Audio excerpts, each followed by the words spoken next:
इन 4 reasons की वजह से किंग लग्जरी व्हील्स प्रोजेक्ट हमारे लिए बहुत चैलेंजिंग था। So the first reason was कि जो प्लॉट साइज हम लोग डेवलप कर रहे थे, the plot size is only 1800 square feet and the major challenge was the front of the plot was only 25 feet. The second challenge was कि हम लोगों को एक ही प्लॉट के अंदर दो तरह की अमेनिटीज फुलफिल करनी थी, residential and commercial.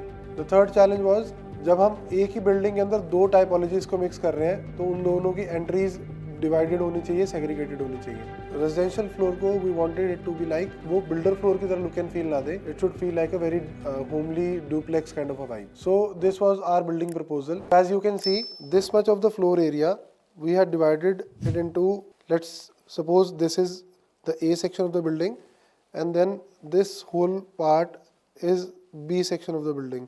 So A section of the building was the commercial area and the B section was divided into a residential area. But हम लोगों का mindset यह था कि elevation जब हम front से देखें तो commercial वाला part commercial की तरह look and feel they and residential वाला part जो है उसको complement करे, rather than कि वो divided floors में divisions दिखें। इट वॉज बेटर कि हम लोग उसको इस तरीके से प्लान करें, इस तरीके से डिज़ाइन करें कि हमारी पूरी बिल्डिंग की आइडेंटिटी एक ही हो।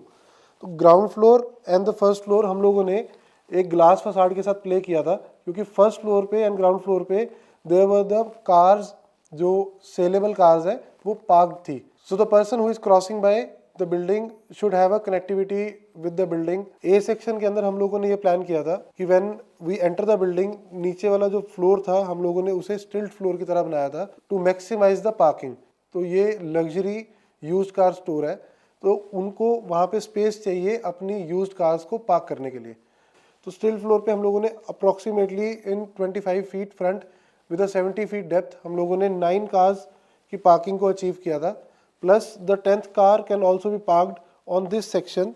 This section is basically the lift, the car lift, जिससे हम लोग अपनी कार्स को स्टिल्ट फ्लोर से अपर फ्लोर पे शिफ्ट कर सकते हैं, which was the luxury segment, basically the showroom for the building. जब हम बिल्डिंग के अंदर एंटर करते हैं तो माइंडसेट ये था कि जब एक शोरूम की एंट्री है तो वो उस तरीके से दिखनी भी चाहिए कि हम एक शोरूम के अंदर एंटर कर रहे हैं।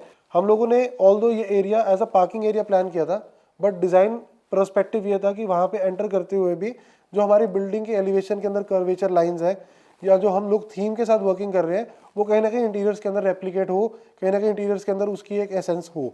After crossing the parking area, back and area पे हम लोगों ने ये कार का एक लिफ्ट एरिया प्लान किया था, जिसके थ्रू हम कार को लिफ्ट करके शोरूम वाले फ्लोर पे लेके जा सकते हैं। And this was the main entry towards the first office of the showroom. This is the reception area and through this reception area we have the connected lift area and the staircase area, जिसकी help से हम लोग upper floor जो हमारा showroom floor है वहाँ पे हम लोग पहुँच सकते हैं। So when we move on the upper ground floor, इस वाले फ्लोर पे हम लोगों ने the front area, this was the front area, इस एरिया एंड इस एरिया में हम लोगों ने कार पार्किंग्स ली थी। अब as you can see in this image, हम लोगों ने हाइट्स के साथ बहुत वेरिएबली प्ले किया है इसमें, सो दैट कि जो शोरूम की वाइब है वो जब आप किसी भी शोरूम में एंटर करते हैं तो वहाँ पे अगर हाइट के साथ बहुत अच्छे से प्ले किया हुआ है तो एक ग्रैंडियर वाली फीलिंग आती है। वेयर एज इन अगर एक नॉर्मल स्लैब हाइट होती है तो वहाँ पे हमें एक बहुत कंजस्टेड, एक कंसोलिडेटेड वाली फीलिंग आती है। तो हम चाहते थे कि जब आप शोरूम में एंटर कर रहे हो तो that space should be like a showroom vibe. तो फ्रंट वाला एरिया हम लोगों ने जो स्लैब कास्टिंग थी on the ground floor, we had casted the slab at around 8 feet. Moving on to the upper floor we had casted the slab at 16 feet, so that हम लोग ये Heights की variability में play कर पाए and the showroom area looks massive. Showroom areas look with a bigger size. वहाँ पे आने के बाद एक वो लग्जरी जो नाम है इस स्टोर का, वो लग्जरी एंड वो ग्रैंडियर वाली वाइब रही। From the front area of this commercial area, this was divided into a space like कि ये हाइट हम लोगों ने 16 फीट ली, वेयर एज इन जहाँ से हम लोग गाड़ी को ऊपर लेके आ रहे हैं फ्रॉम द कार लिफ्ट, वो एरिया हम लोगों ने अगेन 8 फीट पे ही क्लोज कर दिया था। तो 16 फीट का जो हाइट प्ले था वो हम लोगों ने इंटेंशनली ऐसे प्लान किया था कि हम लोग बैक साइड वाला जो एरिया वो मेज़ानाइन फ्लोर में डिवाइड कर लें। मेज़ानाइन फ्लोर बेसिकली एक स्लैब के अंदर अगर हम एक स्मॉलर स्लैब इंसर्ट कर देते हैं so as to use that height into an advantage, कि हम लोग वो एक डबल हाइट स्पेस को दो पार्ट्स में स्प्लिट कर ले और वो दो एरियाज को यूज कर पाए, that is the mezzanine floor. तो हम लोगों ने back end of the area को मेज़ानाइन फ्लोर में ट्रीट कर लिया था, जहाँ से हमारी कार लिफ्ट से हम कार ऊपर लेके आ रहे हैं, एंड उसके जो अपर वाला फ्लोर है हम लोगों ने क्लाइंट के लिए उनका ऑफिस वहाँ डेवलप कर दिया था. तो when you sit in the office you can have a look at the showroom by sitting in your office itself. So this is the look of the showroom area that we had planned. जैसे मैंने पहले explain किया था कि हम लोगों ने front वाले एरिया को एनलार्ज करके उसकी स्लैब हाइट को इंक्रीज करके इंटेंशनली इस तरीके से प्ले किया था एलिमेंट्स के साथ कि हमारी शोरूम वाले एरिया की वाइब जो है वो ग्रैंडियर वाली वाइब रहे, वो लग्जरी वाली वाइब रहे. एंड जो बैक एंड वाला एरिया था हम लोगों ने उसको मेज़ानिन फ्लोर यानी कि 2 फ्लोर्स में स्प्लिट कर दिया था कि जहाँ से हमारी एंट्रेंस हो रही है फ्रॉम द लिफ्ट और थ्रू द स्टेयरकेस, एंड जो कार लिफ्ट वाला एरिया है वो लो हाइट रह जाए. एंड वहाँ पे हम लोगों ने एक छोटा वेटिंग एरिया क्रिएट कर दिया था. उसी के जस्ट ओवर एंड अबव हम लोगों ने उनका क्लाइंट के लिए एक उनका पर्सनल ऑफिस स्पेस डिज़ाइन किया था. और वहाँ पे भी हम लोगों ने डिज़ाइनिंग इस तरीके से प्ले की कि वहाँ से बैठ के हमेशा क्लाइंट को उनका शोरूम एरिया या उनका जो नीचे का एरिया जहाँ डिस्प्ले हुआ हुआ है उनकी कार्स का वो विजिबल हो. तो जो मेज़ानिन फ्लोर था उसका जो टॉप एरिया क्लाइंट का जो ऑफिस था, this is the look for the client office with the waiting area, जहाँ से कार लिफ्ट के थ्रू हमारी एंट्री हो जाती है towards the showroom area. And हम लोगों ने इसको एनकेस कर दिया था एक जाली डिज़ाइन में, so for the safety purpose. Moving on to the upper floors, the upper floor was around 13 feet height. That was for the first floor of residential, and the top most floor, the second floor of the residential was around 12 feet height. इस area में करनाल में जहाँ पे building located है, as per the bylaws 16.5 metre is the total height we can achieve from the centre of the road level. हमारे area की जो restriction के अकॉर्डिंग हम लोगों को इस बिल्डिंग को प्लान करना था सो दैट हम हाइट्स के अंदर जो वेरिएबली प्ले कर पा रहे हैं वो इंटरनली कर लें, बट हमारी आउटर से जो हाइट्स का प्ले है that should not exceed 16.5 metre. On the upper floors हम लोगों ने इसकी फ्रंट एलिवेशन को एक रेजिडेंशियल लुक नहीं देके एक ऐसी मिक्स्ड यूज बिल्डिंग की लुक देने की ट्राई की थी सो दैट कि बाहर से एक यूनिक आइडेंटिटी हो बिल्डिंग की. ये जो 2 फ्लोर्स है ये रेजिडेंशियल फ्लोर्स में कन्वर्ट किया था. एंड इसके फ्रंट एरिया को हम लोगों ने रेजिडेंशियल फ्लोर के लिए तो जो बैल्कनी वाला पार्ट था वो हम लोगों ने ऊपर वाले फ्लोर्स के लिए नीचे वाले फ्लोर से 5 feet बाहर प्लॉट की तरफ निकाला था.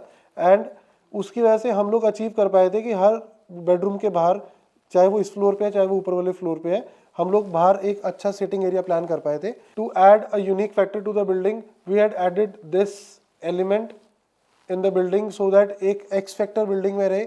ऑल्सो एक प्लांटर हम लोगों ने टॉप पे क्रिएट किया था which was a natural planter with a natural tree planted in it. Moving on to next floor, जो ऑफिस वाला एरिया था अगर हम उसकी टॉप स्लैब देखते हैं तो वो इस वाले लेवल से जो शोरूम की स्लैब है उसकी हाइट में डिफरेंस था. तो बिकॉज ऑफ दिस डिफरेंस जो हमारा लाउंज एरिया था और जो इधर वाला एरिया था हम लोगों ने रेजिडेंशियल फ्लोर के इस एरिया को 2 पार्ट में स्प्लिट कर लिया था. The first segment was the bedroom and the lounge area, and the second segment was kitchen, washing area and the lift area. In 2 areas को हम लोगों ने लाउंज एरिया और किचन एरिया को थ्रू द स्टेप्स कनेक्ट कर दिया था आपस में. And from this much area यहाँ से एक डुप्लेक्स स्टेयरकेस ऊपर वाले रेजिडेंशियल फ्लोर में कनेक्ट करती है with front area as the bedroom for the client, the master area, and the back area for the kids bedroom. This was the residential area. इस area में this is the lounge area we had planned. इसी के साथ this area if you can see is on 2 different levels. The lounge is on the lower floor and ये जो gap आ रहा है this is because of the mezzanine floor जो हम लोगों ने डिज़ाइन किया था.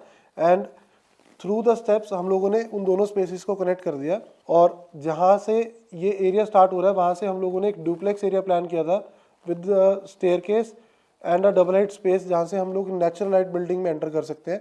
एंड उसके बिल्कुल ही एडजेसेंट हम लोगों ने किचन एरिया प्लान किया था और किचन एरिया के साथ हम लोगों ने breakfast area and the mandir area हम लोगों ने इसके साथ प्लान किया था. So lounge area, staircase area duplex, then the mandir space along with the dining area and a kitchen space. So idea ये था कि हम लोग जब इस बिल्डिंग के अंदर एंटर कर रहे हैं because of the smaller plot size it should not feel like कि एंटर कर रहे हैं बिल्डिंग में एंड बहुत सारे पार्ट्स में डिवाइडेड है. ये व्यू था हमारा कि लास्ट से लेके फ्रंट तक पूरी बिल्डिंग का जो लुक एंड फील है that should be a very bigger size of a view जो हमें मिले. एक स्पेस से खड़े हैं तो दूसरे स्पेस तक हम लोग वहाँ से खड़े होके we have that connection and we have that connectivity with the building. There was this bedroom जो हम लोगों ने उनके लिए प्लान किया था. This is the top floor of the house. इसमें जैसे हम यहाँ देख सकते हैं दिस इज़ द कटआउट जो हम लोगों ने प्लान किया था and this is the staircase area जो नीचे से इस फ्लोर को कनेक्ट कर रहे हैं. हम लोगों ने 3 बेडरूम्स प्लान किए थे, 1 for the client, 2 for the kids. So this is the client's bedroom with a very bigger size of a window हम लोगों ने इसमें प्लान की थी, so that जो इसके adjacent outer space है वहाँ पे हम लोगों ने बड़ी balcony प्लान की थी with a jacuzzi area and a bar area. When we step out on the terrace area from the bedroom, from the master bedroom, this was the area जहाँ पे हम लोगों ने एक jacuzzi प्लान किया था, and on the opposite side we had planned this area as a bar area and a outdoor sitting area for almost 8 to 10 people. We can extend the area for the sitting purpose.